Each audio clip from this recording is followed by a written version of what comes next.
সুপ্রিয় শিক্ষার্থীবৃন্দ, আসসালামু আলাইকুম রহমতুল্লাহ। তোমরা সবাই কেমন আছো? আশা করি তোমরা সকলেই ভালো আছো। সুপ্রিয় শিক্ষার্থীবৃন্দ এবং তোমাদের সাথে আরও যারা অভিভাবকেরা আছেন এবং অন্য যে সকল শ্রদ্ধেয় ব্যক্তিবর্গ যারা আমাদের এই ক্লাসকে উপভোগ করছেন, তাদের সকলকে আন্তরিক শুভেচ্ছা ও অভিনন্দন জানাচ্ছি। আমি মোহাম্মদ জামশেদুর রহমান, কিশোর বাগানের প্ল্যাটফর্মে আজকের আবারও যুক্তিবিদ্যার ক্লাসে। সুপ্রিয় শিক্ষার্থীরা, তোমাদেরকে আমি বলেছিলাম যে আমরা আমাদের ক্লাসটি শেষ করেছিলাম অবরোহ অনুমান সহানুমানের এই অধ্যায়টি। অনেক বড় একটি অধ্যায়, ষষ্ঠ অধ্যায় আমরা প্রায় শেষ করে ফেলেছি। আমাদের অল্প একটা টপিক বাকি আছে, সেটা সামান্য একটু আলোচনা করে আজকে আমরা যেটা করব সেটা হচ্ছে টোটাল চ্যাপ্টারটি নিয়ে আমরা একটু রিভিউ করব, পর্যালোচনা করব যে আসলে তোমাদের কোথায় কোথায় ঘাটতি রয়েছে, প্রবলেম রয়েছে। তোমরা আমাকে জানাবে অবশ্যই আজকে। সো প্লিজ তোমরা তোমাদের ওয়ালে তোমাদের ক্লাসটি শেয়ার করে দাও, যেন তোমাদের ফ্রেন্ডরা খুব দ্রুত জানতে পারে যে ক্লাস শুরু হয়ে গিয়েছে। এবং আশা করি তোমরা তোমাদের ফ্রেন্ডদের সাথে সকলে মিলে তোমাদের প্রবলেমগুলো ঠিক করে রেখেছো। প্রবলেমগুলো আমাকে জিজ্ঞাসা করবে আজকে এবং আমি তোমাদের প্রবলেমগুলো সলভ করার চেষ্টা করব। কোথায় কোথায় বুঝতে পারোনি এর আগে আমার ক্লাসগুলি, সেগুলো তোমরা আমাকে জানানোর চেষ্টা করবে। তো আমরা আমাদের আজকের টপিক এই জন্য আমি লিখে রেখেছি যে রিভিউ ক্লাস, কারণ হচ্ছে যে আজকে আমরা টোটাল অধ্যায়টা আবার আমরা পুনঃ পর্যালোচনা করব। আমাদের যেখানে যেখানে একটু ত্রুটি আছে, বুঝতে সমস্যা আছে, সেগুলো আমরা একটু বোঝার চেষ্টা করব। আর আজকে আমরা অবরোহ অনুমানের লাস্ট আমরা যে অংশটি পড়ছিলাম তোমাদের জানা আছে, সেটি হচ্ছে যে অবরোহ অনুমানের যে সহানুমানটি ছিল, সহানুমানের প্রকারভেদের মধ্যে আমরা মিশ্র সহানুমান এবং অমিশ্র সহানুমান পড়ছিলাম। মিশ্র সহানুমানের মধ্যে আমরা দুটি সহানুমান পড়েছি, তোমাদের মনে আছে। সেটা হচ্ছে এখান থেকে আমরা যদি একটা ডট ডট ডট দিয়ে আমরা সহানুমানটা পেয়ে থাকি, তো সহানুমানে এসে আমরা এখানে বলছিলাম যে আমরা মিশ্র সহানুমানকে আমরা প্রকারভেদ পড়ছিলাম। মিশ্র সহানুমানের প্রকারভেদ পড়ছিলাম। সেখানে আমরা পড়েছি প্রাকল্পিক নিরপেক্ষ সহানুমান, আমরা বুঝেছি গতদিন। বৈকল্পিক নিরপেক্ষ সহানুমানটা বুঝেছি। আজ আমরা দ্বিকল্প সহানুমান সম্বন্ধে সামান্য একটু আলোচনা করব। দ্বিকল্প সহানুমান থেকে তোমাদের জানার জন্য বলছি যে খুব বেশি আসলে কোশ্চেন পরীক্ষাতে আসে না এবং খুব বেশি ইম্পর্টেন্ট এটা তোমাদের জন্য না, বাট জানার জন্য খুব বেশি ইম্পর্টেন্ট। আবার বলা যায় না এমসিকিউ পার্টে কোনো না কোনো সময় কোনো কোশ্চেন আসতে পারে বা সিকিউতে চলে আসতে পারে। সো আমরা আমাদের কোনো টপিক বাদ রাখবো না, আমরা বুঝে দেওয়ার চেষ্টা করব। তো আমি দেখিনি আমার লাইনে কে কে তোমরা এসেছো, ক্লাস করতে শুরু করেছো। ইসলামের পথে খুশি, ওয়ালাইকুম আসসালাম খুশিয়ারা। সবাইকে স্বাগত জানাচ্ছি। Shamsuzzoha, thank you. Husnara Lucky, thank you all. সকলকে ধন্যবাদ জানাচ্ছি, আপনাদের সকলকে ধন্যবাদ। এখন আমরা আমাদের ক্লাসটি শুরু করব, সেটি হচ্ছে অবরোহ অনুমানে। ফার্স্ট আমরা রিভিউ ক্লাসটি এটি মুছে দিচ্ছি। আজকে আমরা আমাদের গতদিনের যে টপিকটি চলছিল, সেই টপিকটির শেষ অংশটি আমরা শেষ করব। সেটি হচ্ছে দ্বিকল্প বলতে আমরা কি বুঝছি। সুপ্রিয় শিক্ষার্থীরা, তোমাদের মনে আছে যে আমরা প্রাকল্পিক নিরপেক্ষ সহানুমানের কথা বলেছিলাম। সেখানে প্রধান আশ্রয় বাক্যটি ছিল একটি প্রাকল্পিক যুক্তি বাক্য। তারপরে অপ্রধান আশ্রয় বাক্যটি ছিল নিরপেক্ষ যুক্তি বাক্য, সিদ্ধান্তটিও নিরপেক্ষ। তেমনিভাবে বৈকল্পিক যুক্তি বাক্যের কথা বলেছিলাম। বৈকল্পিক যুক্তি বাক্যে প্রধান আশ্রয় বাক্যটি একটি বৈকল্পিক যুক্তি বাক্য, অপ্রধান আশ্রয় বাক্যটি একটি নিরপেক্ষ যুক্তি বাক্য এবং সিদ্ধান্তটিও নিরপেক্ষ যুক্তি বাক্য। এরপরে আসছে হচ্ছে দ্বিকল্প। দ্বিকল্পের ক্ষেত্রে আমরা যে বিষয়টি আজকে আলোচনা করব সেটি হচ্ছে যে দ্বিকল্পটা কি। দ্বিকল্প এক প্রকার সহানুমান, এক প্রকার মিশ্র সহানুমান। মিশ্র সহানুমান মানে তোমরা বুঝতে পারছো যে দুই তিন ধরনের যুক্তি বাক্য যেখানে একত্রে থাকে, একসাথে সহানুমানটা গঠন করে, সেটা হচ্ছে মিশ্র সহানুমান। তো দ্বিকল্পের ক্ষেত্রে আমরা খেয়াল করব প্রধান আশ্রয় বাক্য। প্রধান আশ্রয় বাক্যটা কেমন এটা আমরা জানবো, অপ্রধান আশ্রয় বাক্যটি কেমন এটা জানবো, আর সিদ্ধান্তটি কেমন হতে পারে সেটি জানবো। তাহলে আমরা দ্বিকল্প সম্বন্ধে ধারণাগুলি পেয়ে যাব। দেখো একটি বিষয়, সেটা হচ্ছে যে দ্বিকল্পের প্রধান আশ্রয় বাক্যটি হবে একটি যৌগিক প্রাকল্পিক যুক্তি বাক্য। কেমন হবে? যৌগিক প্রাকল্পিক। তোমরা খাতায় লিখে রাখো, এভাবে লিখে রাখো প্লিজ, তাহলে তোমাদের মনে রাখতে সুবিধা হবে। বড় সংজ্ঞাটা কি ছোট করে আমরা যদি ভাবে পয়েন্ট আউট করে লিখে রাখি, তাহলে আমাদের সংজ্ঞায়ন করাটা খুব সহজ হয়ে যাবে। ভাষা পরে আমরা এর সাথে অ্যাড করতে পারবো। দেখো তাহলে প্রধান আশ্রয় বাক্যটি হবে যৌগিক প্রাকল্পিক যুক্তি বাক্য, অপ্রধান আশ্রয় বাক্যটি হবে বৈকল্পিক যুক্তি বাক্য, যুক্তি বাক্য সংক্ষেপে লিখলাম যুক্তি বাক্য, আর সিদ্ধান্তটি হবে বৈকল্পিক যুক্তি বাক্য অথবা হতে পারে নিরপেক্ষ যুক্তি বাক্য। যে কোনো দুই রকমই হতে পারে। বৈকল্পিক যুক্তিবাক্য আমরা সিদ্ধান্তে পেতে পারি, অথবা আমরা সিদ্ধান্তে নিরপেক্ষ যুক্তিবাক্য পেতে পারি। তাহলে আমরা বিকল্পের ক্ষেত্রে যেটা দেখছি সেটা হচ্ছে ফার্স্টে প্রধান আশ্রয় বাক্যে যৌগিক প্রাকল্পিক যুক্তিবাক্য থাকবে। আচ্ছা বলো তো, যৌগিক প্রাকল্পিক যুক্তিবাক্য বলতে তোমরা কি বুঝো? আমরা কিন্তু এর আগের ক্লাসে, গত ক্লাসে তোমরা প্রাকল্পিক যুক্তিবাক্য বলতে বুঝেছো, তাই না? প্রাকল্পিক যুক্তিবাক্যটা ছিল হচ্ছে যদি তবে বা যদি তাহলে এই শর্ত দ্বারা গঠিত কোনো একটি বাক্য। যেমন যদি তুমি ভালো পড়াশোনা করো তাহলে ভালো ফলাফল করবে, যদি তুমি বেশি সঠিক খাওয়া দাওয়া করো তাহলে তুমি স্বাস্থ্যবান হবে। এই যে যদি এবং তবে শর্ত দ্বারা গঠিত যে যুক্তিবাক্য সেটা হচ্ছে প্রাকল্পিক যুক্তিবাক্য। তাহলে যৌগিক কোনটা? তোমরা যৌগিক বাক্যের কথা জানো, অ্যান্ড বাট অর দ্বারা যেগুলো যুক্ত হয়, ইংলিশে তোমরা জানো সেগুলো কম্পাউন্ড সেন্টেন্স। বাংলাতেও ঠিক একইভাবে প্রাকল্পিক, যদি দুইটি প্রাকল্পিক বা একাধিক প্রাকল্পিক যুক্তিবাক্য যদি একত্রে যুক্ত হয় এবং দ্বারা, তাহলে সেটাকে আমরা বলবো যৌগিক প্রাকল্পিক যুক্তিবাক্য। ঠিক আছে? তাহলে উদাহরণে আমরা আরো বেশি ক্লিয়ার হয়ে যাবো। তোমরা এটুকু মনে রাখো যে প্রাকল্পিক যুক্তিবাক্য, একাধিক প্রাকল্পিক যুক্তিবাক্য যদি আমরা এবং দ্বারা যুক্ত করি তাহলে সেটিকে আমরা যৌগিক প্রাকল্পিক যুক্তিবাক্য বলতে পারি। তাহলে আমরা তারপরে হচ্ছে বৈকল্পিক যুক্তিবাক্য। তোমরা জানো বৈকল্পিক যুক্তিবাক্য হয় নয় দ্বারা আমরা ব্যবহার করি বৈকল্পিক যুক্তিবাক্য, হয় অথবা নয় দ্বারা আমরা যে বাক্যগুলি বলি সেগুলো হচ্ছে বৈকল্পিক যুক্তিবাক্য। আর তারপরে তো তোমরা নিরপেক্ষ জানোই, যার কোনো কিছু নাই, যেটা সিঙ্গেল ইউনিট একটি বাক্য, সেটি হচ্ছে নিরপেক্ষ যুক্তিবাক্য। তাহলে আমরা দ্বিকল্পের গঠন প্রক্রিয়াটি দেখলাম যে প্রধান রাষ্ট্র বাক্যটি হবে যৌগিক প্রাকল্পিক যুক্তিবাক্য, বৈকল্পিক যুক্তিবাক্য সিদ্ধান্ত দুই রকমের যে কোনো একটি হতে পারে। যেমন আমি যদি একটি উদাহরণ আমরা যদি এখন ফলো করি, যে আমরা যদি বলি যে তুমি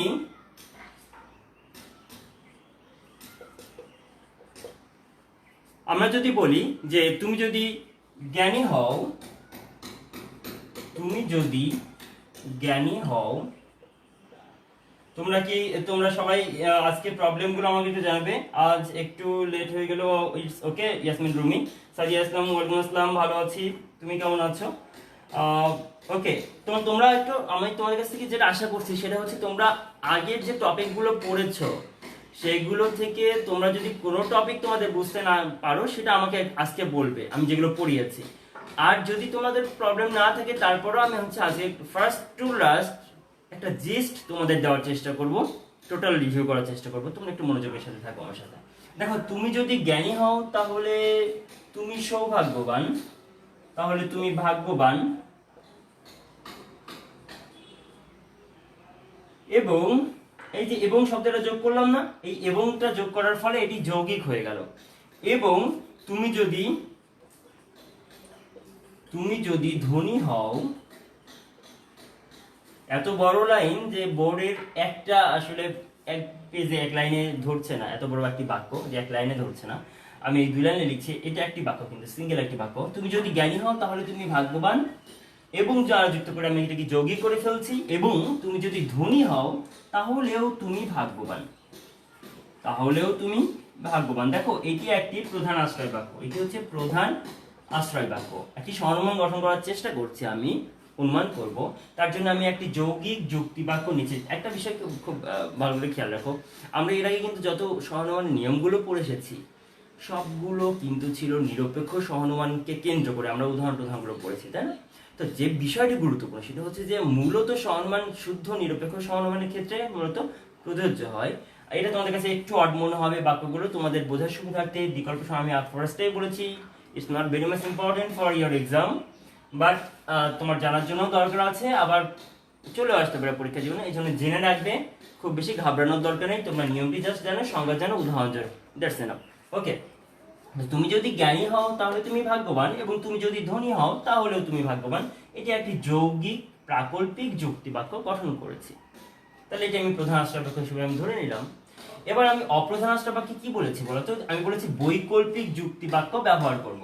বৈকল্পিক যুক্তিবাক্য, দেখো প্রথমটি আমরা এই যে প্রাকল্পিক নিরপেক্ষ সহনুমান ফার্স্টে গতদিন পড়েছিলাম, সেখানে আমরা কিন্তু দুইটি বিষয়ের কথা বলেছিলাম। একটা হচ্ছে পূর্বককে স্বীকার করা, পূর্বক মানে দ্যাট মিন্স প্রথম অংশকে স্বীকার করা আর পরের অংশকে অস্বীকার করা। তোমাদেরকে বলেছিলাম পূর্বকে স্বীকার করলে আমরা পরের অংশকে স্বীকার করতে পারবো, আর পরের অংশকে অস্বীকার করলে পূর্বের অংশকে অস্বীকার করতে পারবো। দুইটি কথা তোমাদের কিন্তু আমি ভালোভাবে মনে রাখতে বলেছি। ঠিক এই ক্ষেত্রেও আমাদের একই নিয়ম ফলো করব আমরা, কারণ দেখো এটা যদিও বিকল্প বলছি, নাম ভিন্ন, বাট এখানে কিন্তু প্রাকল্পিক যুক্তি বাক্যই রয়েছে, তাই না? যদিও সেটা যৌগিক আকারে রয়েছে, দুইটা প্রাকল্পিক যুক্তি বাক্য একত্রে রয়েছে, বাট এটা কিন্তু প্রাকল্পিক যুক্তি বাক্যের নিয়মগুলিকে মেনেই চলবে, ভালোভাবে খেয়াল রাখবে। তাহলে সিমিলারিটিস রয়েছে এদের মধ্যে, না সাদৃশ্য রয়েছে। তাহলে দেখো, আমি যদি এই যে প্রথম অংশটাকে যদি স্বীকার করে নিই, দ্যাট মিনস পূর্বককে যদি আমি স্বীকার করে নিই, তাহলে আমি এখানে একটি বৈকল্পিক যুক্তি বাক্য পাবো। দেখো কিভাবে, যে আমি বললাম যে তুমি জ্ঞানী,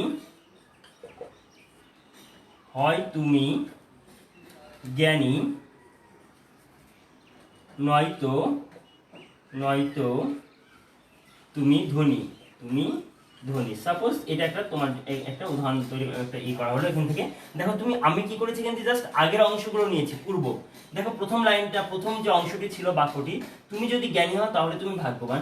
এই যে তুমি যদি জ্ঞানী, এটি ছিল পূর্ব, তাই আমি হয় তুমি জ্ঞানী যে অংশটা নিয়েছি, আর এই যৌগিক বাক্যের পরে যে অংশ, এবং তুমি যদি ধনী হও তাহলেও তুমি ভাগ্যবান, এই তুমি যদি ধনী হও এই ধনীটুকু নিয়েছি।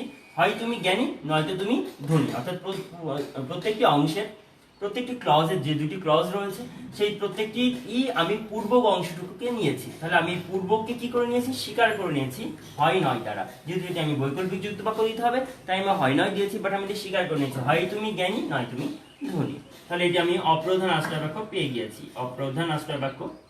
গিয়েছি। ওকে, তাহলে আমি প্রধান আশ্রয় বাক্য পেয়েছি এবং অপ্রধান আশ্রয় বাক্য পেয়ে গেছি। এখন আমার সিদ্ধান্ত গ্রহণ করার পালা, তাই না?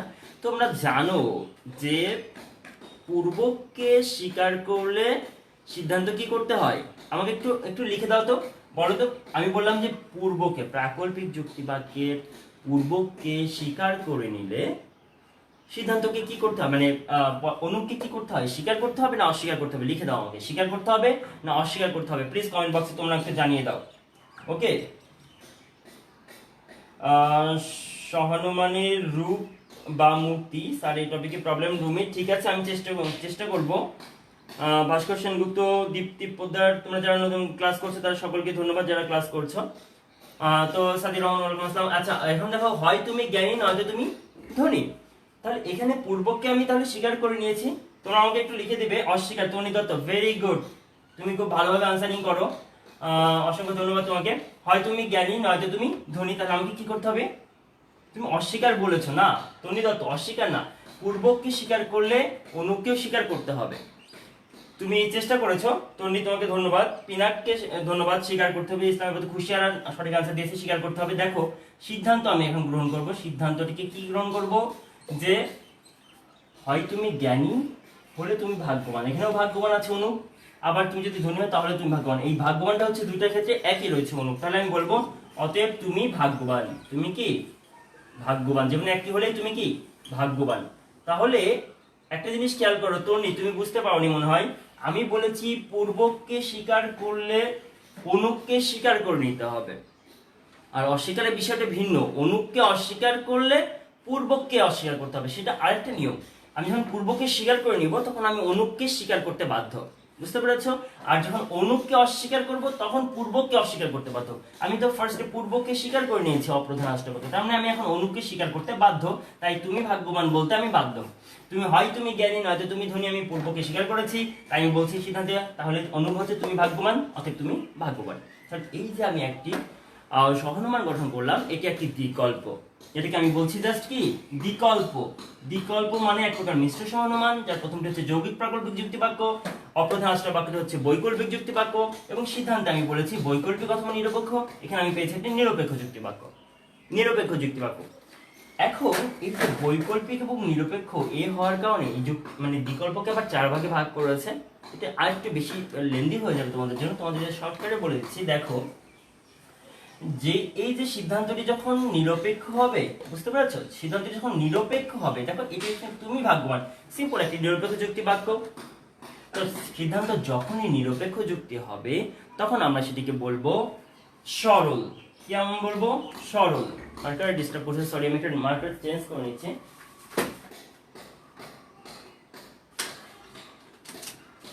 ওকে, আমি সরি। খেয়াল করো যে আমি যখন সিদ্ধান্ত নিরপেক্ষ যুক্তি বাক্য পাবো তখন সেটি হবে সরল। সরল বিকল্প। কি ব্যাপার, প্রত্যেকটা মার্কারেই প্রবলেম হচ্ছে। ওকে, তাহলে সেটি হবে হচ্ছে সরল বিকল্প। ওকে, সরল বিকল্প, ঠিক আছে। আর এটিকে যদি আমি একটু উদাহরণটা চেঞ্জ করে যদি আমি অনুপটিকে দুইটি ভিন্ন ভিন্ন বিকল্প করতে পারি, বৈকল্পিক করতে পারি, তাহলে আমি যখন সিদ্ধান্তে বৈকল্পিক একটি যুক্তিবাক্য পাবো তখন সেটি হবে জটিল বিকল্প। কেমন হবে? জটিল বিকল্প, ঠিক আছে। যেমন আমি একটু উদাহরণ যদি তোমাদের চেঞ্জ করে দিই তাহলে তুমি বুঝতে পারবে। তোমরা আরেকটি বিষয় হচ্ছে যে দেখো, তোমাদেরকে আমি গতদিন বলেছি, তোমরা খেয়াল করেছো কিনা, যদি আমরা যখন পূর্বকে স্বীকার করি, আমি একটু উপরের অংশটুকু মুছে দিচ্ছি তাহলে তোমাদের লিখতে সুবিধা হবে, দেখতে সুবিধা হবে। প্রকার ভেদটা একটু বুঝিয়ে দিই আজকে। যেটা হচ্ছে যে দেখো, একটি হচ্ছে যে বিকল্পকে আমরা ভাগ করতে পারি 4 ভাগে, মোট একবারে ভাগগুলো লিখে ফেলছি। সরল, গঠনমূলক, সরল গঠনমূলক, জটিল গঠনমূলক। ওকে, জটিল গঠনমূলক 1 2, আর 3 হচ্ছে সরল ধ্বংসমূলক, সরল ধ্বংসমূলক আর জটিল ধ্বংসমূলক। ওকে, জটিল ধ্বংসমূলক। এই হচ্ছে 4 রকম বিকল্প রয়েছে। তো এই 4 রকম বিকল্পটা কেন হচ্ছে বলো তো? এই সরল গঠনমূলক আমি ফার্স্টে বলেছি সিদ্ধান্ত বৈকল্পিক হতে পারে বা নিরপেক্ষ হতে পারে। তো সিদ্ধান্ত যখন বৈকল্পিক নিরপেক্ষ হচ্ছে তুমি ভাগ্যবান, তাহলে সেগুলো হচ্ছে সরল। সেটা হতে পারে সরল গঠনমূলক অথবা হতে পারে সরল ধ্বংসমূলক। এই যে সরল, এই সরল দুটিকে ক্রস করবে সরল। সিদ্ধান্ত নিরপেক্ষ হলে সরল, এটা জাস্ট মনে রাখো। সিদ্ধান্ত নিরপেক্ষ হলে সেটি সরল, আর সিদ্ধান্ত বৈকল্পিক হলে সেটি জটিল। ওকে, তাহলে আমরা ফার্স্টে সরল দিয়ে আমরা এখানে দেখতে পাচ্ছি, সরল দিয়ে আমরা যখন দেখছি তখন আমরা দেখতে পাচ্ছি যে এই তুমি ভাগ্যবান এটাকে আমি নিরপেক্ষ হিসেবে পাচ্ছি, তাই এটি সরল এবং একই সাথে এটি গঠনমূলক, এবং একই সাথে এটি কি গঠনমূলক। দেখো গঠনমূলক কারণ হচ্ছে যে যখনই কোনো সহনমানে পূর্বককে স্বীকার করে নেওয়া হয়, পূর্বককে স্বীকার করে সিদ্ধান্ত গঠন করা হয়, তখন সেটি গঠনমূলক। আর যখন অনুপকে অস্বীকার করে, অর্থাৎ সেকেন্ড নিয়মটা ফলো করা হয়, অনুপকে অস্বীকার করে আসা হয়, তখন সেটা ধ্বংসমূলক। সোজা, তাই না? খুব সিম্পল।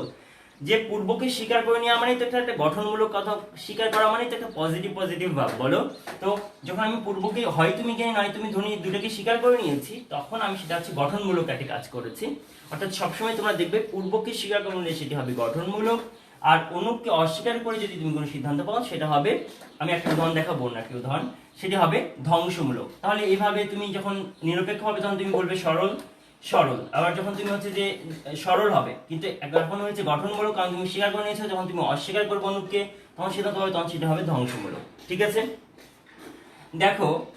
আর জটিল হবে কখন? যখন তুমি বৈকল্পিক যুক্তি বাক্য পাবে। যদি আমি এখানে উদাহরণটা চেঞ্জ করে আমি অন্য একটা উদাহরণ দিই, দেখো জটিলের যদি একটা উদাহরণ দিই, যে আমি যদি বলি যদি তুমি ভোজন নিয়ন্ত্রণ করো, অনেক বড় লাইন হয়ে যাবে, যদি তুমি ভোজন নিয়ন্ত্রণকারী হও তাহলে তুমি অসুস্থ হয়ে যাবে। যদি বলি যে রোগা হয়ে যাবে, কি হয়ে যাবে? রোগা হয়ে যাবে, তাহলে তুমি রোগা। যদি তুমি ভোজন নিয়ন্ত্রণকারী হও তাহলে তুমি রোগা, এবং যদি তুমি ভোজন বিলাসী হও, তাহলে তুমি, আমি দিলাম, তাহলে তুমি হচ্ছে যে কি মনে করো যে মোটা হয়ে যাবে। কি হয়ে যাবে? মোটা। তাহলে এখানে দেখো আমি দুইটি অপশন নিয়েছি, একটা হচ্ছে ভিন্ন ভিন্ন। আগে যেমন দুইটি ছিলাম ভাগ্যবান, একই রকম দেখেছিলাম, আমি কিন্তু দেখো ইচ্ছে করে এখন অনুপটা কি করেছি, দুইটি ভিন্ন। একটা হচ্ছে রোগা করেছি অনুপ, আরটি অংশের অনুপ করেছি মোটা। তাহলে আমি কি করবো? একটা বৈকল্পিক যুক্তি বাক্য পাবো। এখন যদি আমি প্রথম অংশটিকে অস্বীকার করি, স্বীকার করে নিই গঠনমূলকে, তাহলে যদি তার জটিল গঠনমূলকের একটি উদাহরণ আমরা তৈরি করতে পারবো। আমি যদি বলি যে হয় তুমি, আবার দ্বিতীয় বাক্যে বললাম, হয় তুমি ভোজন বিলাসী অথবা ভোজন নিয়ন্ত্রণকারী, তাই না? হয় তুমি ভোজন নিয়ন্ত্রণকারী,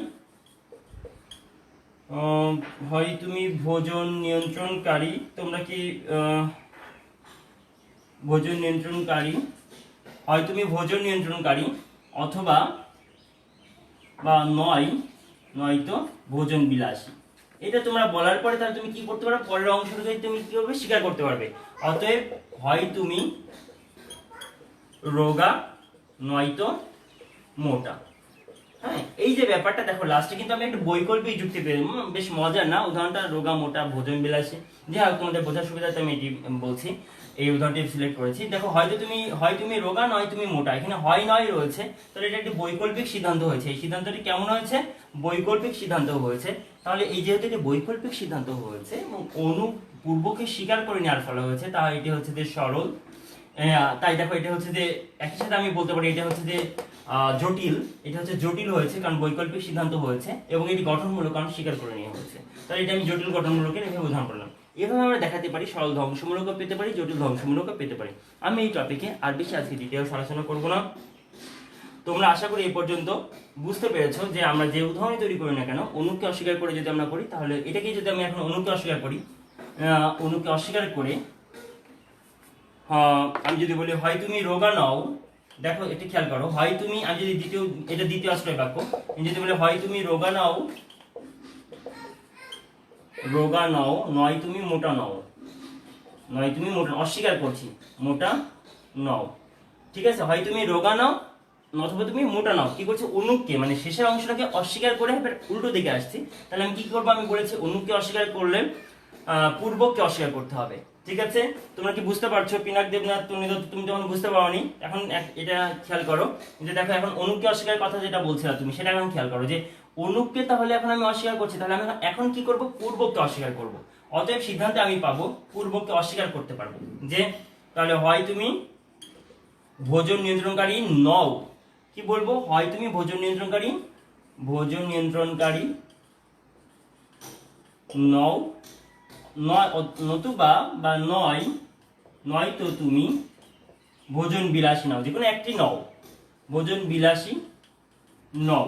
তো এই যে ব্যাপারটা হচ্ছে অস্বীকার করলে অস্বীকার, কিন্তু সেটা অনুক থেকে পূর্বকে, আর স্বীকার করলে স্বীকার, সেটা পূর্বক থেকে অনুকে। জাস্ট এটা আমরা খেয়াল রাখবো। এভাবেও আমরা দেখো এটা তাহলে আমরা একটি বৈকল্পিক যুক্তি বাক্য পেলাম, এবং সেটা তাহলে জটিল এবং সেটা ধ্বংসমূলক, কারণ সেটা আমরা অস্বীকার করে পেয়েছি। এভাবে সরলের উদাহরণ তোমরা নিজেরা তৈরি করে নিতে পারবে এবং বই আছে সেটা বুঝে নিতে পারবে। এভাবে আমরা দেখলাম যে বিকল্প কাকে বলে, বিকল্পের উদাহরণ এবং বিকল্পের প্রকারভেদ, 4 প্রকার। তোমরা এটা একটু বিকল্পের সংজ্ঞা এবং উদাহরণটা অবশ্যই মনে রাখবে, সাথে যদি পারো প্রকারভেদটা একটু বুঝে রাখবে, ঠিক আছে? ডিয়ার স্টুডেন্টস, তোমরা একটু খেয়াল করো, আমরা আমাদের অংশগুলো শেষ করেছি। অনেক বড় চ্যাপ্টার, অনেক বড় জার্নি ছিল এই অধ্যায়টাতে, না? তোমরা সকলেই আমার সাথে ছিলে। এখন আমি যেটা করবো, ফার্স্ট থেকে আমরা একটু করবো। একজন আর কার কি প্রবলেম আছে আমি একটু দেখে নিতে যাচ্ছি। সরি, আরেকবার বিকল্পটা আসলে রিপ্লাই করতে পারো, তুমি একটু রিভিউ করে নিয়ে ক্লাসটা একটু দেখে নিবে প্লিজ। তো এটা ওকে, তোমাদের কার কি প্রবলেম আছে আমি একটু দেখতে যাচ্ছি, একটু দেখে নিই। ওকে, তাহলে তোমাদের একজন বলেছে যে মূর্তি নিয়ে বা রূপ নিয়ে প্রবলেম, রূপ বা মূর্তি নিয়ে প্রবলেম। দেখো রূপ, আগে প্রবলেমটা সলভ করে দিই। সেটা হচ্ছে রূপ বা মূর্তি, আমি বলেছিলাম যে সহনুমানের ফার্স্টে সংস্থানের ধারণা দিয়েছিলাম, সংস্থানের ধারণা দিয়েছিলাম। সংস্থান, আমি সরি আমার মার্কারে আজকে ডিস্টার্ব করছে, রূপ বা মূর্তির ধারণা দিয়েছিলাম। সহানুমানের সংস্থানের ধারণা যেটা ছিল সেটা হচ্ছে যে মধ্যপদের অবস্থানের ধারণা। 4 প্রকার সংস্থান ছিল, তাই না? প্রথম সংস্থান, মোট 4 প্রকার সংস্থান ছিল, 2, 3, 4।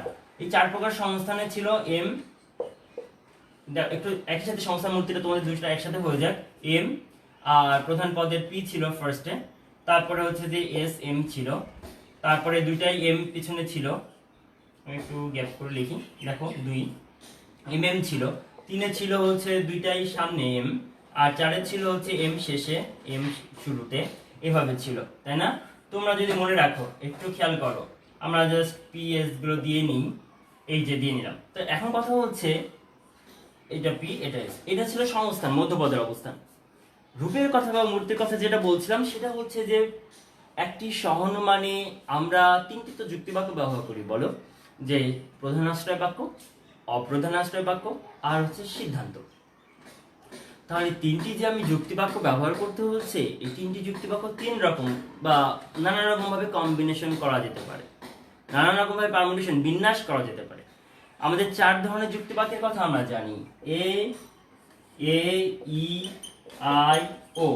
আমরা 4 ধরনের যুক্তিবাক্যের কথা জানি, এ ই আই ও। এই 4 ধরনের যুক্তি বাক্য দ্বারা আমরা প্রধান আশ্রয় বাক্যকে, অপ্রধান আশ্রয় বাক্যকে এবং সিদ্ধান্তকে নানাভাবে সাজাতে পারি। আমি তোমাদের ফুলের টবের কথা বলেছিলাম, আমি তোমাদের নাস্তার কথা বলেছিলাম, বিকেলের নাস্তা সাজানোর কথা বলেছিলাম, মনে আছে কিনা জানি না, তুমি ক্লাস করেছো কিনা। তো যাই হোক, আমি বলেছিলাম যে আমরা আমাদের 3টি নাস্তার জন্য প্লেট রয়েছে, আমাদের খাবার রয়েছে, 4 ধরনের ফল রয়েছে বা 4 ধরনের খাবার রয়েছে। আমি এই 3টি প্লেটকে কিন্তু নানাভাবে সাজাতে পারি। আমি মনে করো আমার একটা প্লেট বা একটা বাটি রয়েছে, গোল বাটিটাতে আমি দিলাম একটা ফল, একরকম ফল, ফলটা দিলাম, অ্যাপল দিলাম।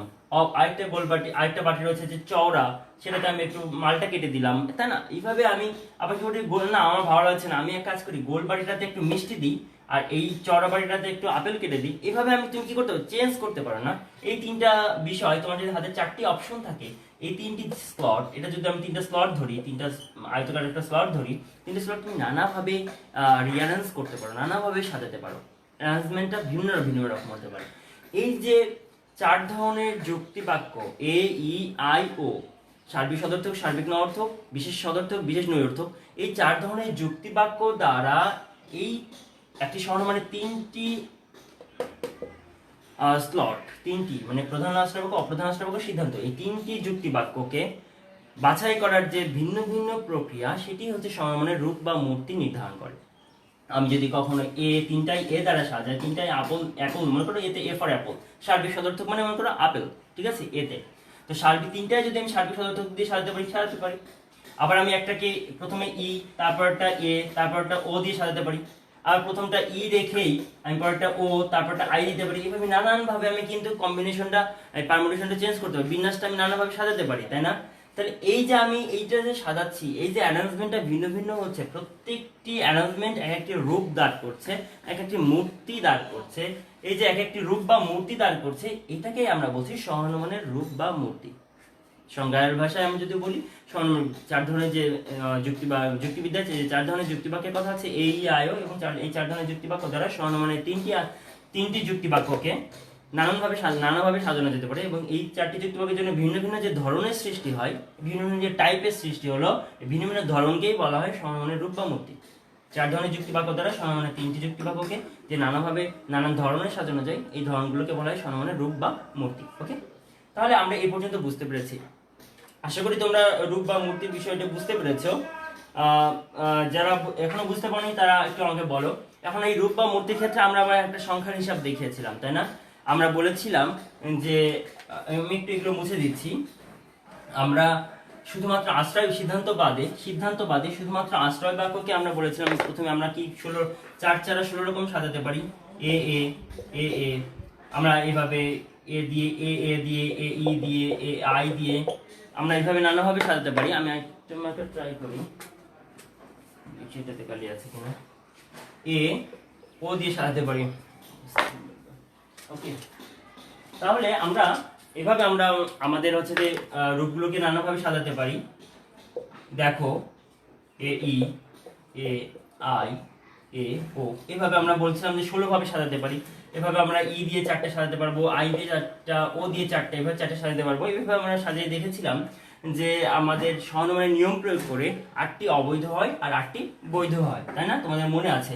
এবং সেই বৈধের ব্যাপারটা ছিল এমন যে আমাদের এ ছিল, ই এ ছিল, মাঝেটা ছিল না, আবার ই আই ছিল, দেখো ই হবে আর ই এখানে আসবে, E I, R I A ও এ, এই 8টি যুক্তি বাক্য এই রূপ বা মূর্তি ছিল, সেগুলোকে আমরা বলছিলাম নিয়মে খাটছে। বাকিগুলো কি 2টি নঅর্থক, দেখো এই 2টি ছিল নঅর্থক, এটাকে আমরা নিইনি।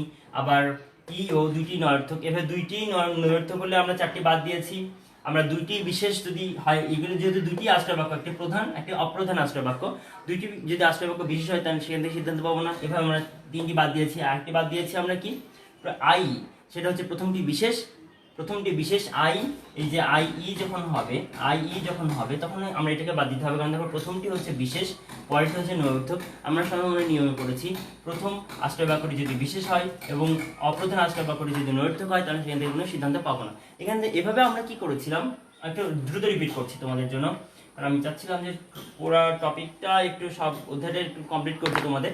তো এইভাবে আমরা 8টি বৈধ মূর্তি পেয়েছিলাম, তোমাদের মনে যদি থাকে তাহলে দেখো।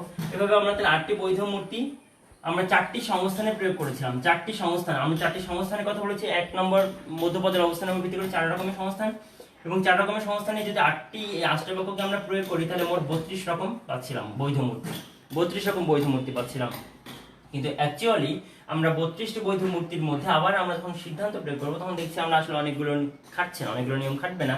তখন সেক্ষেত্রে আমরা এই আউট অফ 32 আমরা 19টি আমরা হচ্ছে যে বৈধ মূর্তি পাচ্ছিলাম, 19টি বৈধ মূর্তি পাচ্ছি। সেগুলোকে আমরা বলেছিলাম, একটা ডিজিট দিয়েছিলাম তোমাদের 4465, এখানে ডিজিট দিয়েছিলাম 4465, তোমাদের যার যা মনে আছে এগুলো হচ্ছে বৈধ মূর্তির ডিজিট 4465। আমি এটা মুছে দিচ্ছি। আমি এখন তোমাদেরকে এক একটা টপিক থেকে যাব আর একটু কোশ্চেন জিজ্ঞেস করতে করতে যাবো, দেখি তোমরা কে কে আনসারিং করতে পারো। যারা আছো আমার সাথে ক্লাসে প্লিজ তোমরা চেষ্টা করবে আনসারিংটা করার জন্য। ওকে, তাহলে আমরা ফার্স্টে আমরা এটা অধ্যায়টা ছিল অবরোহ অনুমান, অধ্যায়টা ছিল অবরোহ অনুমান। বলো তো অবরোহ অনুমান মূলত কয় প্রকার?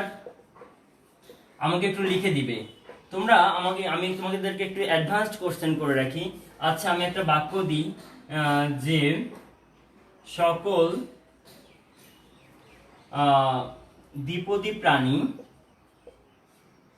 সকল দ্বিপদী প্রাণী হয় মরণশীল। এই বাক্যটিকে তোমরা আবর্তন করে দেখাবে, প্লিজ আবর্তন করে দেখাও আমাকে। তোমরা ততক্ষণে এই আনসারিংটা করতে থাকো, দেখি কে কে পারো। আমরা কিন্তু আবর্তন প্রতিবর্তন প্রতি আবর্তন পড়েছিলাম তোমাদের যদি মনে থাকে। তো আমি তোমাকে এখনই একটা টাস্ক দিচ্ছি, সকল দ্বিপদী প্রাণী হয় মরণশীল।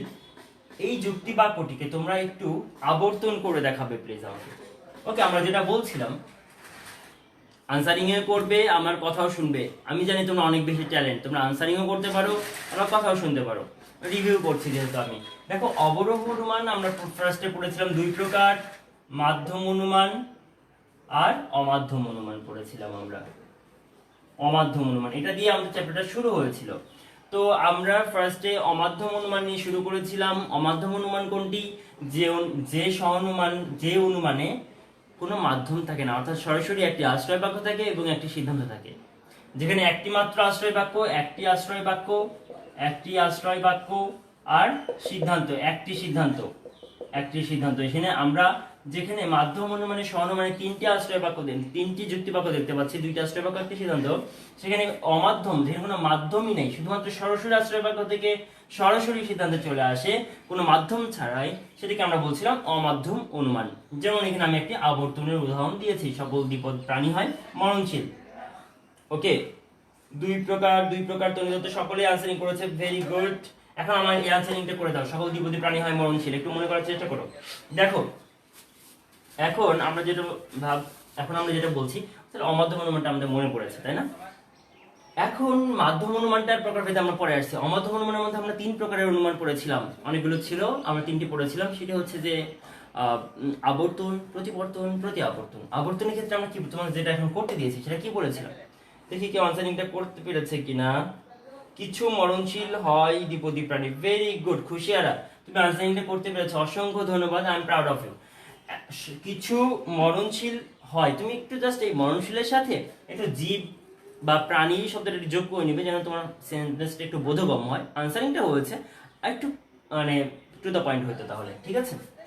দেখো এটি হচ্ছে আবর্তন প্রক্রিয়া করতে বলেছি। আবর্তন প্রক্রিয়া বলেছিলাম যে কোনো যুক্তি বাক্যের আমরা বলছিলাম 2টি পদ থাকে, একটা হচ্ছে উদ্দেশ্য পদ, একটা হচ্ছে উদ্দেশ্য পদ, আর একটা হচ্ছে বিধেয় পদ। এই 2টি পদ থাকে, তাই না? মরণশীল, এই হচ্ছে উদ্দেশ্য পদ, বিধেয় পদ, মাঝখানে হচ্ছে গুণ, এটি সদর্থক না নৈর্থক, এটার গুণ। আমরা আবর্তনের নিয়মে বলেছিলাম যে আশ্রয়, এটি যদি হয় আশ্রয় বাক্য, আমি যদি এখন সিদ্ধান্ত গঠন করার চেষ্টা করি তাহলে উদ্দেশ্য বিধেয় পদকে সিদ্ধান্তের উদ্দেশ্যে নিয়ে আসবো। জাস্ট কিছু মরণশীল, এটা সকল দ্বিপদী প্রাণীকে আমি এখানে যে দ্বিপদী প্রাণী সকল শব্দটি, পরিমাণ শব্দটি আমি বলেছি, পরিমাণবাচক শব্দটি এখানে রাখা যাবে না বিধেয়তে নিয়ে যে, তাহলে এই যে উদ্দেশ্য পদকে বিধেয় পদকে উদ্দেশ্যে নিয়ে আসতে হয়, আর গুণের কোনো পরিবর্তন হয় না, হয় বসে যাবে। কিছু মরণশীল হয় দ্বিপদী প্রাণী, এখানে আমাদের অর্থ বোঝার জন্য জীব দিয়ে দিলাম, কিছু মরণশীল জীব হয় দ্বিপদী প্রাণী। আর একটি নিয়ম ছিল, এর সাথে 3টি নিয়মের কথা বললাম, উদ্দেশ্য বিধি উদ্দেশ্যে গুণের কোনো পরিবর্তন হবে না, আর অব্যাপ্য পদকে ব্যাপক করা যাবে না। এটি ছিল অব্যাপ্য পদ, হয় মরণশীল। এটি কেমন পদ? হয় সদর্থক, বিধেয় পদের আগে যদি হয় থাকে তাহলে সেটি অব্যাপ্য, তাহলে তাই আমরা এখানে কিছু ব্যবহার করেছি, এখানে আমি সকল শব্দটি বলতে পারবো না। এই হয়ে গেল আবর্তন, তোমাদের মনে আছে উত্তম পাল কিছু মননশীল প্রাণী হয় দ্বিপদী। Thank you, very good. তনিদা তো অনেকে আনসারিং করেছে, খুব ভালো লাগছে যে তোমাদের মনে আছে। আসলে এগুলো মনে রাখা খুব টাফ, আমি জানি এগুলো মনে রাখা টাফ। তোমরা যে আসলে পড়াশোনা করেছো বা একটু চেষ্টা করছো, এটাই এনাফ। আশা করি তোমাদের এইগুলো এখন একটু মাঝে মাঝে রিভিজ দিবে। তোমরা যেটা করবে, যেটা মাঝে মাঝে তুমি একটু রিভিশন দিবে, এবং পরীক্ষার আগে তুমি নোট ডাউন করে খাতায় নোট করতে বলেছি বারবার তোমাদেরকে, শর্ট শর্ট করে টু দ্য পয়েন্ট, অত বেশি ইলাবোরেটিভ না লিখে সঙ্গে ডেফিনিশনটা, উদাহরণটা, নিয়মগুলো, বেসিক নিয়মগুলো লিখে রাখবে। দেখা যায় টোটাল বইটা যদি তোমার এই চ্যাপ্টারটা 40 পৃষ্ঠার হয়, তোমার নোটটা হবে হয়তো বা সর্বোচ্চ 5 থেকে 6 পৃষ্ঠার। তুমি এই নোটটা পরীক্ষার আগে যদি তুমি একবার দেখো, তাহলে বা মাঝে মাঝে একবার দেখলা, 1 মাস পরে একবার দেখলা, তাহলে তুমি দেখবে খুব সহজে বিষয়গুলোকে তুমি গ্রাস্প করতে পারছো, তোমার মনে হচ্ছে, আবার তুমি মনে রিমাইন্ড করতে পারছো। তাহলে এই হচ্ছে ব্যাপার। আবর্তনটা গেল। এবার হচ্ছে যে প্রতিবর্তনের নিয়মটা তোমাদের মনে আছে মনে হয়। প্রতিবর্তনে আমরা কি করতে বলেছিলাম, যে উদ্দেশ্য পদের জায়গায় উদ্দেশ্য পদ থেকে যাবে। এখানে যদি আমি প্রতিবর্তনের কথা বলি, প্রতিবর্তন এর কথা বলি, তাহলে আমরা কি করি, যে উদ্দেশ্য পদের জায়গায় উদ্দেশ্য পদ, এখানে লিখবো কোনো দ্বিপদী প্রাণী। আমি যদি এটাকে প্রতিবর্তন করতে চাই, যে আমি নিয়ম হচ্ছে ফার্স্ট উদ্দেশ্য পদের জায়গায় উদ্দেশ্য পদ থাকবে, কোনো চেঞ্জ হবে না। অর্থাৎ আশ্রয় বাক্যের উদ্দেশ্য পদ সিদ্ধান্তের উদ্দেশ্য পদ হবে। এটা যদি সিদ্ধান্ত হয়, সিদ্ধান্তের উদ্দেশ্য পদ হবে। গুণের পরিবর্তন হবে, হয় থেকে নয় হবে। গুণের পরিবর্তন হয় থেকে নয় হবে, নয় থেকে হবে, হয় আছে নয় করেছি। আর বিধেয় পদের বিরুদ্ধ পদ বিধেয়ে বসবে। আশ্রয় বাক্যের বিধেয় পদ যেটি রয়েছে তার বিরুদ্ধ পদটি সিদ্ধান্তের বিধেয়ে বসবে। তাহলে মরণশীল আছে, আমি লিখলাম অমরণশীল, বা সোজা কথা বলতে পারো অমর। তুমি অমর বললেও এটা বিরুদ্ধ পদই হবে। অমরণশীল হচ্ছে অমরতা। তাহলে কোনো দ্বিপদী প্রাণী নয়, অমর, তাই না? কোনো দ্বিপদী প্রাণী কি সারাজীবন বেঁচে থাকবে? কোনো দ্বিপদী প্রাণী বেঁচে থাকবে না। তাহলে কোনো দ্বিপদী প্রাণী নয়, অমর। এই তো প্রতিবর্তন হয়ে গেল। যে উদ্দেশ্য পদে যে উদ্দেশ্য পদ, গুণের পরিবর্তন, বিধেয় পদের বিরুদ্ধ পদ বিধেয় পদে। তাহলে আমাদের প্রতিবর্তনটা হয়ে গেল। আর একটি ছিল হচ্ছে প্রতি আবর্তন। তোমাদের এটা আরো সহজ। প্রতি আবর্তন, দেখো প্রতি আবর্তনটা আমরা বলেছিলাম এটি একটা যৌগিক প্রক্রিয়া। কারণ হচ্ছে যে এখানে কি করা হয়, মূলত প্রথমে প্রতি আবর্তন শব্দটা তোমাদের মনে করিয়ে দিয়েছিলাম, যে প্রথমে প্রতিবর্তন, প্রতির জন্য প্রথমে প্রতিবর্তন করবে, তারপরে তোমরা কি করবে, আবর্তন করবে। প্রতিবর্তন ফার্স্টে, তারপর আবর্তন, তাহলে তোমাদের প্রতিবর্তন হয়ে যাবে, প্রতি আবর্তন হয়ে যাবে। ফার্স্টে প্রতিবর্তন তো এখানে করাই রয়েছে, দেখো এখানে প্রতিবর্তন করেছি আমরা। এটাকে যদি আমরা আবর্তন করি, তাহলে আমাদের এটা প্রতিবর্তন হয়ে যাবে। যেমন দেখো এটা কি পদ হয়েছে, এটা ই পদ হয়েছে। তাহলে এখন যদি আমি এটাকে বলি, এটাকে আমি যদি অমর শব্দটিকে আমি যদি নিয়ে আসি, অমর শব্দটিকে যদি আমি এখানে নিয়ে আসি, হ্যাঁ, কোনো অমর, আমি যদি বলি কোনো অমর জীব, আর নয় গুণের কি আবর্তনের সময় কি আমরা কি করছি, দেখো ফার্স্টে কিন্তু এটা করেছি প্রতিবর্তন, তারপরে আবার করবো আবর্তন, আমি যেটা বলছি, তাই না? একটু বি কেয়ারফুল, একটু খেয়াল করো। আমরা প্রথমে দেখলাম আবর্তন, তারপর দেখলাম প্রতিবর্তন, এখন আমরা দেখছি প্রতি আবর্তন। আমরা কি দেখছি, একটু বেশি লেখা হয়ে যাচ্ছে কথাবার্তা, এই জন্য তোমাদের হয়তো বুঝতে সমস্যা হতে পারে। প্রতি আবর্তন করছে, প্রতি আবর্তন। আবার বলছি, দেখো প্রতি আবর্তন মানে প্রথমে প্রতিবর্তন করব এক লাইনে, তারপর নেক্সট লাইনে আমরা হচ্ছে যে আবর্তন করব। ঠিক আছে? তাহলে প্রতিবর্তনটা হচ্ছে প্রথমে যেটা ছিল সেটা প্রতিবর্তন করেছি, নিয়ম তোমরা জানো। প্রতিবর্তিত পদটির আমরা আবার আবর্তিত করব। অমর, এই বিধেয় পদটিকে সিদ্ধান্তে নিয়ে আসলাম কোনো অমর, এই যে আবর্তন করছি তাই এখানে লিখেছে আবর্তন। এটা জাস্ট মুছে দিলে তোমাদের কাছে খুব ক্লিয়ার হয়ে যাবে। কোনো অমর জীব, তারপরে নয় আছে, নয়ই রেখে দিব, আর এই দ্বিপদী প্রাণীকে দ্বিপদী প্রাণীতে নিয়ে যাব। কোনো অমর জীব নয় দ্বিপদী প্রাণী, নাকি? কোনো অমর জীবই নয় দ্বিপদী প্রাণী, তাহলে দুই পা থাকতে পারে না, কোনো অমর জীব বলে এমন কিছু নাই। তাহলে ব্যাপারটা হচ্ছে, তাহলে এটা আমরা কি পেলাম, প্রতি আবর্তিত। তোমাদের মনে আছে, আবর্তন করলে পাই আবর্তিত যুক্তি বাক্য, প্রতিবর্তন করলে পাই প্রতিবর্তিত যুক্তি বাক্য, আর প্রতি আবর্তন করলে পাবো প্রতি আবর্তিত যুক্তি বাক্য, মানে সিদ্ধান্ত। ঠিক আছে? এই ছিল হচ্ছে মাধ্যম অনুমানের, এই অমাধ্যম অনুমানের যে তিনটি প্রকার, আমরা সেগুলো নিয়ে আলোচনা করেছিলাম। এরপরে আমরা মাধ্যম অনুমান নিয়ে আলোচনা করেছি। মাধ্যম অনুমান এবং অমাধ্যম অনুমানের বৈশিষ্ট্যের পার্থক্য নিয়ে আলোচনা করেছি। তোমরা অলরেডি সে বৈশিষ্ট্যগুলো জানো, সেগুলো নিয়ে আমি আর কথা বলতে যাচ্ছি না। আমরা এই যে বিভিন্ন ধরনের উদাহরণ এবং এগুলো আলোচনা করেছি, এগুলো থেকে তোমাদের একটা ক্লিয়ার কনসেপ্ট তোমাদের হয়ে গেছে আমি আশা করছি। এখন দেখো আমরা অমাধ্যম অনুমানটা ফিনিশ করে দিলাম, তাই না? অমাধ্যম অনুমানটা শেষ করে দিলাম। এখন আমরা মাধ্যম অনুমান নিয়ে কথা বলছিলাম। মাধ্যম অনুমানে আমরা ফার্স্টে মূলত এই অধ্যায়ে মাধ্যম অনুমান তোমাদের সহানুমান নিয়ে আলোচনা করেছি। কয় মিনিট টাইম হচ্ছে একটু দেখে নিতে যাচ্ছি, 42 বাজে। ওকে, ইনশাআল্লাহ তোমার সাথে আরেকটু সময় দিতে পারবো। অনেক আনসার করেছো। ভেরি গুড, কোনো দুটো প্রাণী নেই। রুমি, ধন্যবাদ তোমাকে। আহ, যেটা আমরা বলছিলাম অবরোহ অনুমানে, এখন আমরা মাধ্যম অনুমানটা নিয়ে আলোচনা করছি। অমাধ্যম অংশ আমাদের শেষ হয়ে গিয়েছে, কিন্তু এখন মাধ্যমে আমরা এই অধ্যায় মূলত স্বনুমানকে নিয়ে আলোচনা করা হয়েছে। স্বনুমান একটি প্রকার, স্বনুমান একটা প্রকার, মাধ্যম অনুমান খুব ইম্পর্টেন্ট। মাধ্যম অনুমান, সেই মাধ্যম অনুমান স্বনুমান নিয়ে আলোচনা করা হয়েছে। মাধ্যম অনুমান কাকে বলা হয়? যেটা বলছে যেখানে একাধিক আশ্রয় বাক্যের ভিত্তিতে অনিবার্যভাবে সিদ্ধান্ত নিশ্চিত হয়। একাধিক আশ্রয় বাক্যের ভিত্তিতে অনিবার্যভাবে সিদ্ধান্ত নিশ্চিত হয়। স্বনুমানে একাধিক আশ্রয় বাক্য থাকে, তাই এটি একটি মাধ্যম অনুমান। স্বনুমান এখন কি? স্বনুমানের স্পেসিফিক যেটা বৈশিষ্ট্য সেটি হচ্ছে এখানে অন্তত একটি সার্বিক যুক্তি বাক্য থাকবে এবং দুইটি আশ্রয় বাক্যের মধ্যে একটি মধ্যপদ থাকবে, তাই না? সেই মধ্যপদের মধ্যস্থতার উপর ভিত্তি করে অনিবার্যভাবে একটি সিদ্ধান্ত নিশ্চিত হবে।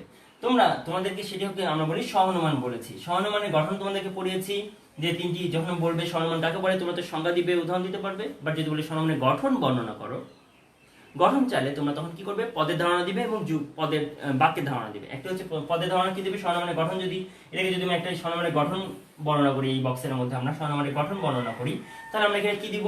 যে প্রধান পদের ধারণা দিবে তোমরা, প্রধান পদ, অপ্রধান পদ এবং মধ্যপদ, এই তিনটি পদের ধারণা দিবে। তোমাদের মনে আছে আশা করি আমরা বলেছিলাম প্রধান পদ এবং অপ্রধান পদকে কিভাবে চিহ্নিত করেছিলাম, মনে আছে? যে স্বনুমানিত একটা সিদ্ধান্ত হবে, তাই না? সিদ্ধান্ত, সেই সিদ্ধান্তের, এটি হচ্ছে প্রধান পদটা হচ্ছে সিদ্ধান্তের বিধেয়, সিদ্ধান্তের বিধেয়, এটি হচ্ছে প্রধান পদ, সিদ্ধান্তের বিধেয়। আর অপ্রধান পদটা হচ্ছে সিদ্ধান্তের উদ্দেশ্য। আর মধ্যপদটা হচ্ছে যেটা দুটি আশ্রয় বাক্যে থাকবে কিন্তু সিদ্ধান্ত থাকবে না। দুটি আশ্রয়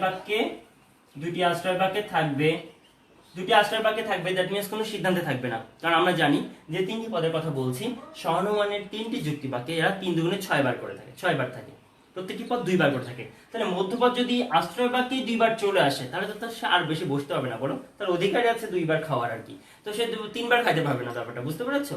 তো ব্যাপারটা হচ্ছে যে মধ্যপদ আশ্রয় বাক্যে, প্রথম আশ্রয় বাক্যে বসেছে, দ্বিতীয় আশ্রয় বাক্যে বসেছে, তাই সে সিদ্ধান্তে বসে না। আর এই প্রধান পদ সিদ্ধান্তের বিধেয়ে বসে, অপ্রধান পদ সিদ্ধান্তের উদ্দেশ্যে বসে। এদের আরেকটি পরিচয় রয়েছে। প্রধান পদ সেটি হচ্ছে প্রধান আশ্রয় বাক্যে বসে, বা প্রধান বা প্রথম আশ্রয় বাক্যে বসে, আর অপ্রধান পদ দ্বিতীয় বা অপ্রধান আশ্রয় বাক্যে বসে। এটা খুব গুরুত্বপূর্ণ, তোমরা প্লিজ এই বক্সটা একটু তোমরা নিজের মতো করে লিখে নাও, ঠিক আছে? কারণ আমি এখানে হয়তো বা বোর্ডে খুব বেশি ঘিজিমিজি হয়ে গিয়েছে, তোমরা যদি পারো খাতাতে একটু এইভাবে প্রধান পদ, অপ্রধান পদ, মধ্যপদ, এদের 2টি পরিচয় রয়েছে, তোমরা এই 2টি পরিচয় উল্লেখ করবে। সেটা হচ্ছে একটা হচ্ছে নিজেদের বোঝার জন্য লিখে রাখবে, সেটা হচ্ছে মধ্যপদ 2টি আশ্রয় বাক্যে থাকে কিন্তু কোনো সিদ্ধান্তে থাকে না, আর প্রধান পদ সিদ্ধান্তের বিধেয়ে, অপ্রধান পদ সিদ্ধান্তের উদ্দেশ্যে। আবার একটি পরিচয় হচ্ছে প্রধান পদ প্রধান বা প্রথম আশ্রয় বাক্যে থাকে, অপ্রধান পদ দ্বিতীয় বা অপ্রধান আশ্রয় বাক্যে অবস্থান করে। প্রধান আশ্রয় বাক্য কোনটি? যেটি প্রধান পদ ধারণ করে সেটি প্রধান আশ্রয় বাক্য, বা যেটি প্রথম আশ্রয় বাক্য সেটি প্রধান আশ্রয় বাক্য। আর যেটি অপ্রধান পদ ধারণ করে যে যুক্তি বাক্যটি সেটি অপ্রধান আশ্রয় বাক্য, বা দ্বিতীয় আশ্রয় বাক্য হচ্ছে অপ্রধান আশ্রয় বাক্য। সিদ্ধান্ত তোমরা জানো। তো এই ছিল হচ্ছে স্বনুমানের গঠন বর্ণনা।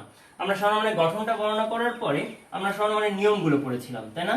স্বনুমানের বেশ কয়েকটি নিয়ম আমরা পড়েছিলাম। তোমাদের কি নিয়মগুলো মনে আছে? আচ্ছা, আমি খুব ফাস্ট কথা বলে ফেলছি, তোমাদেরকে ফাস্ট বলছি কারণ তোমাদের ব্রেনটাকে আমি একটু ওয়েল্ডিং করে দিতে যাচ্ছি, একটু মানে ঘূর্ণিবাদ দিচ্ছি। হ্যাঁ, তোমরা একটু ব্রেন স্টর্মিং হয়ে যাক, তোমরা সবগুলো একটু আমি ক্লাসটা শেষ করার পরে তোমরা আশা করি এখন যদি তোমরা টাইম নাও পাও, আজকে যে কোনো একটা টাইমে তোমরা একটু বইয়ের চ্যাপ্টারটা নিয়ে বসবে, ফার্স্ট টু লাস্ট প্রত্যেকটা টপিকের সংজ্ঞা উদাহরণগুলো একবার চোখ এড়িয়ে বুলিয়ে যাবে।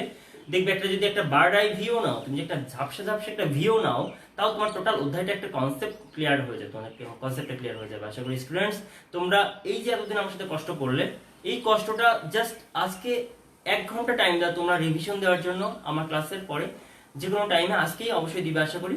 তাহলে দেখবে তোমাদের ক্লাসটা এই চ্যাপ্টারটা তোমাদের জন্য অনেক ইজি হয়ে যাবে এবং এখানে তোমরা 2 সেট কোশ্চেন পাবে। Please be noted, 2 set question পাবে, that means 20 marks out of 70 CQ. তাহলে তোমরা 70 মার্কসের মধ্যে যদি 20 মার্কসের কোশ্চেন এখান থেকে পেয়ে যাও, তাহলে বলো একটি অধ্যায় কষ্ট করে পড়লা 20 মার্কস এবং এখান থেকে আনসারিং করলে টু দ্য পয়েন্ট আনসারিং করতে পারবে, 20-এ 20 পাবে ইনশাআল্লাহ, ঠিক আছে? এবং এমসিকিউ পার্ট তো আছে, এমসিকিউ তো কোশ্চেন আসবে। তো যেটা বলছিলাম সহনমানের নিয়মের পরে আসে, তাই না? নিয়মগুলো নিয়ে আমি কথা বলছিলাম। নিয়ম হচ্ছে বেশ কয়েকটি আমরা নিয়ম পড়েছি, 10টি একটি বই আছে, একটি বই 11টি নিয়ম রয়েছে, দেখো কোনো কোনো বই। তো নিয়মের মধ্যে ফার্স্ট নিয়মটা বলেছিলাম যে সহনমানের 3টি পদ থাকবে। প্রথম নিয়মটি হচ্ছিল 3টি পদ, আমি একটু জায়গা নিয়ে লিখি। দেখো প্রথমে ছিল হচ্ছে যে প্রথম নিয়ম ছিল 3টি পদ থাকবে। কয়টি পদ থাকবে? 3টি পদ থাকবে, বেশিও নয় কমও নয়। যদি বেশি হয়ে যায়, যদি এটি না হয়, যদি এটি না হয়, 3টি পদ যদি না থাকে, প্রধান পদ, অপ্রধান পদ, মধ্য পদ, তাহলে চতুষ্পদী অনুপত্তির সৃষ্টি হবে। কি অনুপত্তি? চতুষ্পদী অনুপত্তি। এটা ইম্পর্টেন্ট একটা অনুপত্তি, তাই এটা লিখে দিচ্ছি।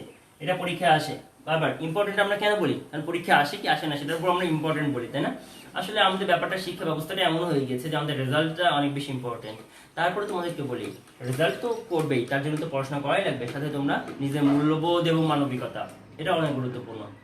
রেজাল্ট করছো বলে যে শুধুমাত্র তুমি রেজাল্ট করলে তুমি ভালো তা না, বাট রেজাল্টটা একটা ইম্পর্টেন্ট ফ্যাক্টর, তার রেজাল্টও ভালো করতে হবে। অবশ্যই আসবে আমার স্টুডেন্ট তো ভালো মানুষ তো হবে। তো দেখো যেটা বলছিলাম, অবরোহণের মধ্যে সহনমানের নিয়ম পড়ছি। আমরা কি পড়ছি? সহনমানের নিয়ম পড়ছি। সহনমানের গঠন দেখলাম, সহনমানের এখন আমরা নিয়ম দেখছি। নিয়মের মধ্যে প্রথম নিয়মটি হচ্ছে 3টি পদ থাকবে, যদি তার কম বেশি হয়, বেশি হয় তার চতুষ্পদী অনুপত্তির সৃষ্টি হবে। 3টি যুক্তি বাক্য থাকবে, 3টি যুক্তি বাক্য থাকবে 3টি। বেশি হলে সেখানে অনুপত্তির সৃষ্টি করবে। যে ধরুন আমি বলবো যে 3টি যুক্তি বাক্যে বেশি যুক্তি বাক্য হবে না, এখানে অনুপত্তির সৃষ্টি হচ্ছে, স্পেসিফিক কোনো নেম নেই। তারপরে 3 নম্বর হচ্ছে যে 2টি নর্থক আসলে ব্যাপ্যতার ধারণা। দেখো তারপরে এই যে কনসেপ্টটা সেটা হচ্ছে ব্যাপ্যতার ধারণা, যে কোনো অব্যাপ্য পদকে, আশ্রয় বাক্যের অব্যাপ্য পদকে সিদ্ধান্তে ব্যাপ্য করা যাবে না। আশ্রয় বাক্যের অব্যাপ্য পদ সিদ্ধান্তে ব্যাপ্য হবে না, সিদ্ধান্তে ব্যাপ্য হবে না। এই না শব্দটা গুরুত্বপূর্ণ, লাস্টে নাটা মিস করো না। আশ্রয় বাক্যের অব্যাপ্য পদ সিদ্ধান্তে ব্যাপ্য হবে না, করা যাবে না। তাহলে যদি করে ফেলি তাহলে কি হবে? তাহলে হচ্ছে যে অব্যাপ্য পদ জনিত অনুপত্তির সৃষ্টি হবে। এই অনুপত্তিটা আমি লিখে দিতে চাচ্ছি, অবশ্যই এটি লিখতে হবে আমাকে। এখান থেকে তীর চিহ্ন দিয়ে এখানে লিখে দিলাম। হ্যাঁ, একটা হতে হবে অব্যাপ্য, হতে পারে অব্যাপ্য প্রধান পদ জনিত অনুপত্তি, প্রধান পদ জনিত অনুপত্তি শব্দটা লিখলাম না, এটা অনুপত্তি বুঝতেই পারছো। আরেকটা হতে পারে অব্যাপ্য অপ্রধান পদজনিত অনুপত্তি, অপ্রধান পদজনিত অনুপত্তি। এই দুটো হতে পারে, কারণ হচ্ছে যে প্রধান পদটা অব্যাপ্য আছে, তুমি সেটাকে সিদ্ধান্তে নিয়ে গিয়ে ব্যাপ্য করে ফেললা, তাহলে হবে প্রধান পদজনিত অনুপত্তি। আবার মনে করো অপ্রধান পদটি অব্যাপ্য রয়েছে, তুমি সেটাকে নিয়ে গিয়ে সিদ্ধান্তের উদ্দেশ্যে গিয়ে ব্যাপ্য করে ফেললা, তাহলে সেটাও হবে অব্যাপ্য অপ্রধান পদজনিত অনুপত্তি। এটা একটা নিয়ম, এই নিয়ম লঙ্ঘন করা যাবে না। 4 নম্বর হচ্ছে যে মধ্যপদকে অন্তত একবার ব্যাপ্য হতে হবে। মধ্যপদকে অন্তত কয় মিনিট আছে? 50। ওকে, শেষ করে দিব। অন্তত একবার ব্যাপ্য হতে হবে, একবার ব্যাপ্য হতে হবে। ওকে, মধ্যপদকে অন্তত একবার ব্যাপ্য হতে হবে। যদি একবারও ব্যাপ্য না হয় মধ্যপদ, তাহলে সেক্ষেত্রে আমরা যেটি পাবো সেটি হচ্ছে যে অব্যাপ্য মধ্যপদ জনিত অনুপত্তি। এর নাম হচ্ছে, একটা হচ্ছে অব্যাপ্য প্রধান পদ অপ্রধান পদ পড়েছে আগে, কারণ এটা প্রধান পদ অপ্রধান পদের সাথে। আর মধ্যপদকে অন্তত একবার ব্যাপ্য হতে হবে, যদি একবারও ব্যাপ্য না হয় তাহলে সেটাকে অনুপত্তির সৃষ্টি করবে, সেটার নাম হচ্ছে অব্যাপ্য। কারণ যদি ব্যাপ্য হয়নি তাই অব্যাপ্য মধ্যপদ জনিত অনুপত্তি, মধ্যপদ জনিত অনুপপত্তি, ওই অনুপপত্তি। ওকে, তাহলে এই হচ্ছে যে ব্যাপ্যতার কনসেপ্ট গুলো গেল এই পর্যন্ত। এরপরে আসছে, আমি এই স্লটটি মুছে দিচ্ছি তোমাদের জন্য। এই হচ্ছে ফার্স্ট স্লট। তারপরে এবার আমি যদি আবার আরেকটা অংশ নিয়ম মানে নিয়মে শুরু করি, সেটা হচ্ছে যে এরপরে আসছে যে যুক্তি বাক্যের গুণের ব্যাপার। যে দেখো 5 নম্বর নিয়মে যে দুইটি নর্থক আশ্রয় বাক্য, দুইটি নর্থক আশ্রয় বাক্য থেকে সিদ্ধান্ত হবে না। আশ্রয় বাক্য হলে সিদ্ধান্ত হবে না, হবে না মানে বৈধ হবে না, সিদ্ধান্ত নিশ্চিত হবে না, যেভাবে বলতে পারো তোমার কথাটা। যে দুইটি যদি আশ্রয় বাক্য, যদি কথা তোমরা লিখতে পারো দুইটি আশ্রয় বাক্য যদি নর্থক হয়, নর্থক হলে সিদ্ধান্ত হবে না, শেষ। তারপরে 6 নম্বর হচ্ছে যে একটি সদর্থক আশ্রয় বাক্যের কথা বলছি। আশ্রয় বাক্য আমি লিখিনি, আশ্রয় বাক্য শব্দটি এটা মুছে দিই। দেখো একটি আশ্রয় বাক্য সদর্থক, একটি আশ্রয় বাক্য সংক্ষেপে লিখে আশ্রয় বাক্য সদর্থক, আর একটি মনে করো আশ্রয় বাক্য নর্থক, তাহলে সিদ্ধান্ত কি হবে? তাহলে সিদ্ধান্ত হবে নর্থক। এটা একটা নিয়ম, তাই না? যে যদি একটি আশ্রয় বাক্য সদর্থক একটি নর্থক হয় তাহলে সিদ্ধান্ত নর্থক, দুইটি নর্থক হলে সিদ্ধান্ত হবে না। আর দুইটি সদর্থক, এবার আসছে দুইটি সদর্থক হলে কি হবে? দেখো এটা মুছে দিচ্ছি মধ্যপদের ব্যাপারটা। এখন আমি যদি লিখি 7 নম্বর যে দুইটি সদর্থক আশ্রয় বাক্য, দুইটি সদর্থক আশ্রয় বাক্য, তাহলে কি হবে? সিদ্ধান্ত সদর্থক হবে। এটা একটা আমি এইভাবে ভাগ করে তোমাদেরকে মনে রাখতে বলছি, কারণ তোমাদের তাছাড়া নিয়মগুলো মনে থাকবে না। তাহলে এবার আমরা কি এই তিনটা নিয়ম পড়লাম, কি আশ্রয় বাক্যগুলোর গুণের ব্যাপার। গুণটা কি? গুণ হচ্ছে নর্থক না সদর্থক। দুইটি যদি নর্থক হয় আশ্রয় বাক্য তাহলে সিদ্ধান্ত পাবো না, দুইটি যদি সদর্থক হয় তাহলে সিদ্ধান্ত সদর্থক, আর যদি একটি আশ্রয় বাক্য সদর্থক নর্থক হয় তাহলে সিদ্ধান্ত নেগেটিভ নর্থক হবে। তাহলে এই পর্যন্ত এই নিয়মগুলো গেল। এরপর আরেকটা স্লটের নিয়ম ছিল, সেটা হচ্ছে বিশেষ আশ্রয় বাক্যগুলোর পরিমাণের উপর, যে দুইটি যদি বিশেষ হয়, দুইটি আশ্রয় বাক্যই বিশেষ হলে সিদ্ধান্ত কি হবে না? পাবো না। হলে সিদ্ধান্ত পাবো না। আমি লিখে রাখলাম সিদ্ধান্ত, এটা আমার করে সিদ্ধান্ত, এর মধ্যে লিখলাম সিদ্ধান্ত, সিদ্ধান্তটা পাবো না, ক্রস করে দিয়েছি নাকি, সিদ্ধান্ত পাবো না। এইভাবে আমরা 9 নম্বরে তারপরে দেখছি যে প্রথম আশ্রয় বাক্য যদি আমরা যদি এই ধরনের এই যুক্তি বাক্যটা পাই, আমি বলেছিলাম মনে রাখতে, প্রথম আশ্রয় বাক্যটি বিশেষ, পরের আশ্রয় বাক্যটি নর্থক হলে সিদ্ধান্ত বৈধ হবে না, সিদ্ধান্ত পাওয়া যাবে না। সিদ্ধান্ত পাওয়া যাবে না মানে দ্যাট মিন্স সিদ্ধান্ত বৈধ সিদ্ধান্ত পাওয়া যাবে না। কি পাওয়া যাবে না? বৈধ সিদ্ধান্ত পাওয়া যাবে না।